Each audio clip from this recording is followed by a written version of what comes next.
Sir వాళ్ళకి salaries ఎలాగ ఉంటాయండి? వాళ్ళు శాలరీస్ కోసం పని చేయాలి సార్. స్పెషల్ అలవెన్సెస్ ఉంటాయి సార్. రా వాళ్ళకి స్పెషల్ అలవెన్సెస్ ఉంటాయి. వాళ్ళకి సంవత్సరానికి ఒక నెల శాలరీ బోనస్గా ఇస్తారు సార్. ఇంక దీనికంటే వివరాలు వద్దులేదు. రా ఎగ్జిక్యూటివ్ అయిపోయింది, అజిత్ దోవల్ గారు చేయింది. మీరు చేసిన ఆపరేషన్లో మంచి ఆపరేషన్ చెప్పండి సార్. 2008 ముంబై బాంబ్ బ్లాస్ట్ జరిగింది సార్. 2008లో ముంబై బాంబ్ బ్లాస్ట్ జరిగింది. ఆ ముంబై బాంబ్ బ్లాస్ట్లో మన దేశం ఒక రిప్లై ఇవ్వాలి కదా సార్. అవును, అటాక్ చేయాలో ఏదో ఒకటి చేయాలి.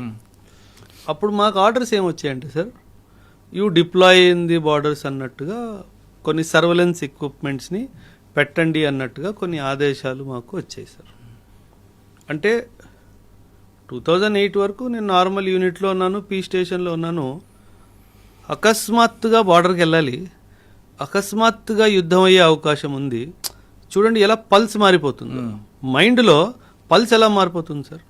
ఇన్స్టెంట్గా ఓవర్ నైటే ట్రావెల్, డే టైంలో ట్రావెల్ చేయడం తెలియలేదు. డే టైంలో ట్రావెల్ చేస్తే ఎనిమీ సర్వేలెన్స్ సిస్టమ్ ద్వారా తెలిసిపోతుంది. ఓవర్ నైట్కి వెళ్ళి దొంగచాటున బార్డర్ దగ్గర ఒక సర్వేలెన్స్ ఎక్విప్మెంట్ పెట్టాలి అంటే ఆషామాషి కాదు. అంటే దట్ వాజ్ అండ్ ఆ సర్వేలెన్స్ ఎక్విప్మెంట్ ద్వారా మనం ఎనిమీ డీప్ టెరిటరీలో చూడాలి అంటే ఒక హైట్ మీద పోవాలి సార్. దాన్ని మాస్ట్ అంటారు, MAST, మొబైల్ మాస్ట్ ఉంటుంది.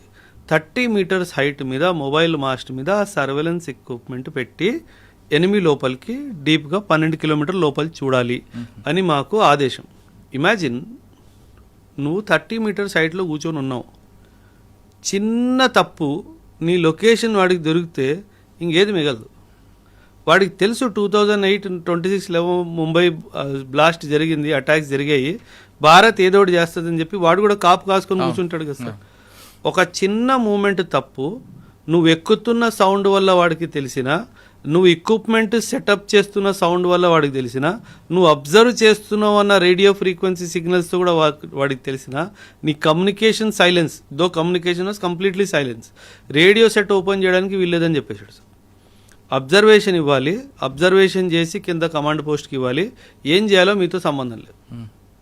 అంటే పరిస్థితి ఎలా అయిపోయిందంటే, ఇటు కదలలేము, ఇటు ఒక చిన్న సౌండ్ చేయలేము, వాడేమో మనల్నే చూస్తున్నాడు, వాడు ఎప్పుడు ఎలా రియాక్ట్ చేస్తాడో తెలియదు.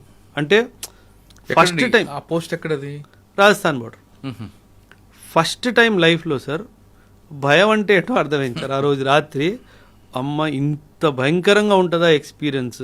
అండ్ మీరు డైరెక్ట్ ఫైరింగ్ రేంజ్లో ఉన్నారు సార్.